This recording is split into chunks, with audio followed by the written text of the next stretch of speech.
करने के लिए दूर दराज से आए समस्त हमारे entrepreneurs, industrialist, developers, nation builders, हमारे राज रेडको के सचिव श्री अशोक पाटनी जी, जिन्होंने ऑलरेडी दुबई में 1 लाख करोड़ के MOUs राजस्थान के लिए लाइन अप किए हुए हैं, वो शायद अगले महीने हमारे प्रिंसिपल सेक्रेटरी वैभव गलरिया जी और कुछ लोग वहाँ पर जाएंगे।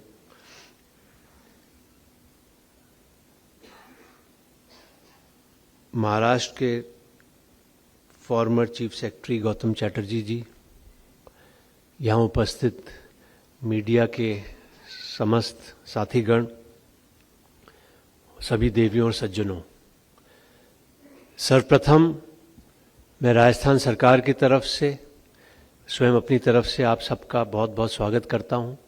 आज इतनी बड़ी संख्या में आए, आपने हमें मजबूती दी, राजस्थान सरकार के हाथ मजबूत किए।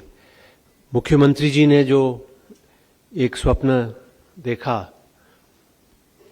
मुख्यमंत्री बनने के 1 महीने के अंदर उन्होंने घोषणा की कि हम सरकार के प्रथम वर्ष में ही एक इन्वेस्टर समिट रखेंगे, और उसके बाद से इसकी तैयारी प्रारंभ हुई। और पहले वर्ष में रखने के पीछे उद्देश्य ये है, राजस्थान में हिस्टोरिकली इन्वेस्टर्स मीट उतनी रेगुलरली नहीं होती रही जितने दूसरे स्टेट्स में होती हैं। चाहे तेलंगाना लें, आंध्रा लें, गुजरात लें, यूपी लें, वहाँ पीरियोडिसिटी फिक्स हो गई है, हर 2 साल में होगी, कहीं 3 साल में होगी, कहीं 1 साल में होगी। राजस्थान में 5-5, 6-6 साल का बीच में गैप हो गया, और कई बार वो समिट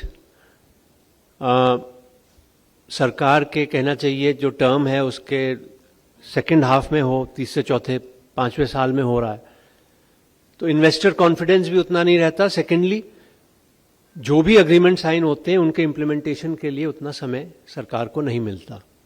पहले साल में इन्वेस्टर्स मीट का मतलब है कि इसी टर्म में सरकार को 4 साल क्लियर मिलते हैं कि सभी प्रोजेक्ट्स को धरातल पे उतार सकें, और ये सरकार का कॉन्फिडेंस भी एक तरह से दर्शाता है कि आप आइए, हमारे साथ अग्रीमेंट करिए, और फिर हमारी जिम्मेदारी है कि हम उसको मौके पे उतारेंगे। जितने MOUs आज हुए, कुछ 76,000 करोड़ के, जिन कंपनीज ने MOUs किए उनको बधाई, लेकिन बहुत से यहाँ कंपनीज ऐसी भी हैं जो अभी और MOU कर सकती हैं। तो this is not the end, it is just the beginning. आज तो शुरुआत है। अभी 2 महीने हैं मेन इन्वेस्टर्स मीट के, 9, 10, 11 दिसंबर को। उससे पहले जब भी आप तैयार हों, जैसी 5-7, 10 कंपनियां तैयार होंगी, अलग से MOU साइनिंग सेरेमनीज माननीय खर्रा जी और माननीय मुख्यमंत्री जी के प्रेजेंस में हम कभी भी कर सकते हैं। MOU साइन करने का सबसे बड़ा फायदा यह है कि एक बार MOU साइन हो गया तो हम गवर्नमेंट ऑफिशियल्स या डिपार्टमेंट्स आपके पीछे लग जाएंगे। आप देखेंगे इस बार जो इम्प्लीमेंटेशन सिस्टम हम बना रहे हैं पोर्टल बेस्ड, हर प्रोजेक्ट के पीछे एक नोडल ऑफिसर होंगे, और वो पीछे लग जाएंगे फोन करने को आपके कि साहब आपने ये किया था, इसमें ये नहीं हुआ, आपने अभी तक जमीन नहीं ली, आपने ये नहीं किया, आपने प्लान सबमिट नहीं किए, आपने ये परमिशन नहीं ली। और वो आपको इतना पीछे लगेंगे कि आपको फिर भले ही आपको कोई प्रोजेक्ट आपका मंशा हो कि मैं 2 साल में करूंगा। बहुत से इन्वेस्टर्स ने आज 4-5 हजार करोड़ के MOU साइन किए, सोचा होगा शायद 5 साल में करेंगे, लेकिन नहीं, हम चाहेंगे आप 2 साल में करिए, 2.5 साल में करिए, हम लोग पीछे लगे रहेंगे। और जो भी परमिशंस हैं वो अब गवर्नमेंट की जिम्मेदारी है, क्योंकि आपने गवर्नमेंट के साथ अग्रीमेंट किया है कि वो परमिशंस आपको फैसिलिटेट हों। आपको चक्कर नहीं लगाने की ये बिल्डिंग प्लान मेरा अटक गया, यहां पर ये ऑब्जेक्शन हो गया, यहां ये हो गया, यहां ये चीज नहीं हुई और वो नहीं हुई। तो उन सब की चिंता अब गवर्नमेंट की है, डिपार्टमेंट्स की है। और मैं एक्सपेक्ट करता हूं कि आज जो MOU साइन हो गए, हमारे UDH सेक्रेटरी और LSG सेक्रेटरी कल से ही इसकी मॉनिटरिंग शुरू कर दें। we don't have to wait till 9th, 10th, 11th December to start monitoring the implementation of these projects. हो सकता है कुछ projects already ongoing हो, उसके भी हमें ध्यान देना है. मुझे बड़ी प्रसन्नता है कि हीरानंदानी जी फ्लाइट कैंसिल होने के बावजूद आए. 14 साल उन्होंने श्रीनाथ जी की सेवा की और अब आज उन्होंने एमओयू साइन किया. राजस्थान में डेटा सेंटर और टाउनशिप्स और इस तरह के प्रोजेक्ट्स आएंगे. डेफिनेटली आज जो हमारे दूसरे नेशन बिल्डर्स आए हैं from Noida, NCR, Gurgaon, Delhi, Mumbai etcetera, उनका तो स्वागत है ही. राजस्थान में भी हमारे बहुत से बड़े बड़े डेवलपर्स हैं जिन्होंने हिस्टोरिकली बहुत अच्छा काम किया है. मैं समझता हूं कि उनको भी और आगे आना चाहिए, बड़े प्रोजेक्ट्स और लाने चाहिए, चाहे हॉस्पिटैलिटी सेक्टर के हों, चाहे मेडिकल हॉस्पिटल कुछ बनाने हों, चाहे दूसरे सेंटर्स बनाने हों, चाहे सोशल सेक्टर के प्रोजेक्ट्स हों, चाहे आपके कोई एजुकेशनल प्रोजेक्ट्स हों, यूनिवर्सिटीज़ हों. एक एमओयू साइन हुआ विवेकानंद ग्लोबल यूनिवर्सिटी का, और भी हो सकते हैं. कुछ नायाब, कुछ यूनिक चीज़ भी हमें करनी चाहिए. रूटीन के प्रोजेक्ट सब जगह बनते हैं. आज भिवाड़ी का नाम आया हमारे वैभव जी के प्रेजेंटेशन में. हम भिवाड़ी को as a poor man's alternative to Gurgaon हम उसको पोजीशन कर रहे हैं. मेरा मानना है कि भिवाड़ी को भी हमें एज अ पुअर ऑल्टरनेटिव के बजाय as an equally attractive alternative market करना चाहिए. क्या भिवाड़ी की स्काईलाइन आज गुड़गांव की तरह नहीं हो सकती? क्या what DLF and Unitech were to Gurgaon, can one of our own developers and builders not be in the same position as far as Bhiwadi is concerned? आज भिवाड़ी में जब हम दिल्ली वाले पुराने हाईवे से आते हैं, पता ही लगता भिवाड़ी कब आ गया. कैसे आपकी वहां की वैल्यू बढ़ेगी, कैसे वो अप मार्केट होगा? क्या टू बिगिन विद हम एक दो ऐसी बिल्डिंग्स कोई नहीं बना सकते? हमारे इतने बड़े बड़े ऐसी आइकॉनिक बिल्डिंग्स बनी हुई हैं स्टेट में, हमारे प्राइवेट बिल्डर्स डेवलपर्स ने बनाई है, तो भिवाड़ी में क्यों नहीं बना सकते हम? एक बिल्डिंग बनेगी, दो बनेगी, धीरे धीरे स्काईलाइन बनेगी, और Bhiwadi will be an alternative to Gurgaon. Gurgaon में जगह नहीं बची, मनेसर में जगह नहीं बची, धारूहेड़ा में जगह नहीं बची.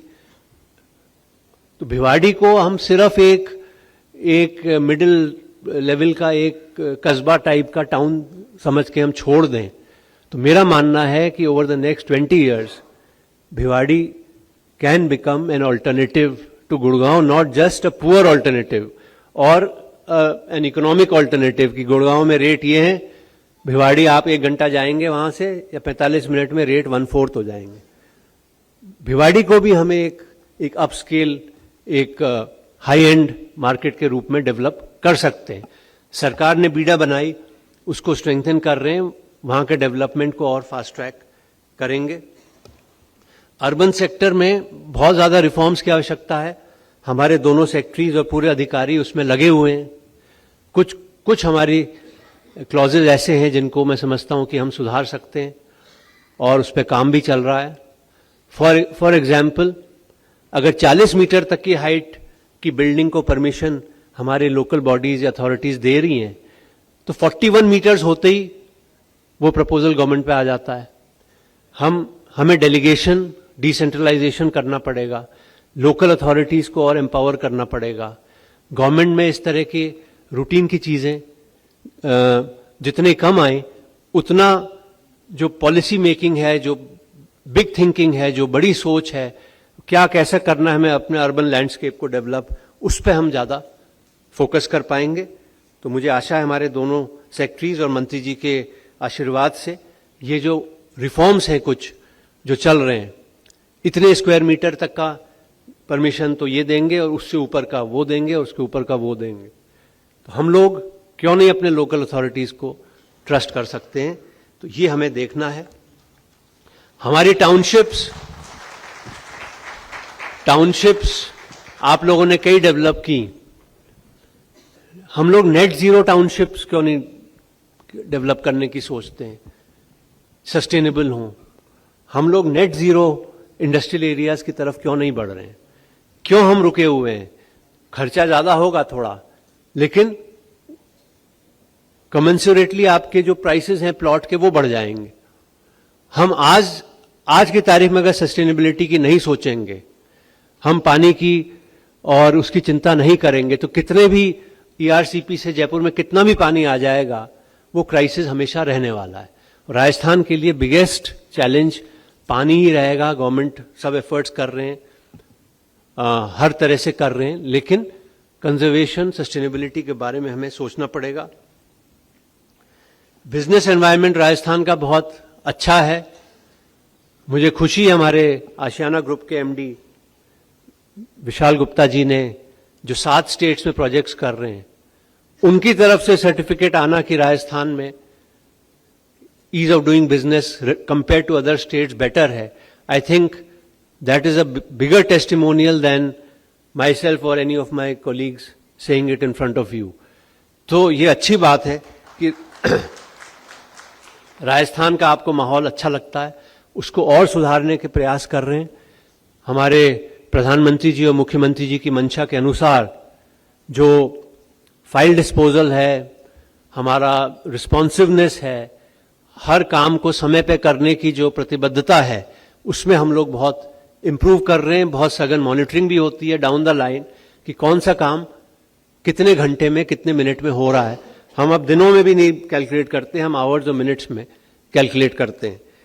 पॉलिसीज के बारे में बताया, बहुत सी पॉलिसीज आने वाली हैं, जिसमें अर्बन सेक्टर की भी पॉलिसीज हैं, टूरिज्म की पॉलिसी है, एक अम्ब्रेला इन्वेस्टमेंट प्रमोशन स्कीम है रिप्स 24, वो ऑलरेडी अप्रूव हो गई है, मेरे ख्याल से वेबसाइट में अपलोड हो जाएगी। उसमें रिप्स 22 से ज्यादा अच्छे इंसेंटिव्स ज्यादा सेक्टर्स के लिए दिए गए हैं।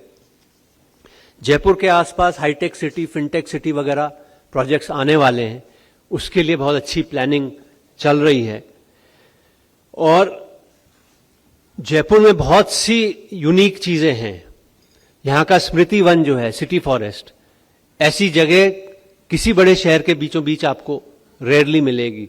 दिल्ली में जरूर संजय वन वगैरह है, लेकिन स्मृति वन की जो एक ब्यूटी है वो शायद ही किसी बड़े शहर में मिले।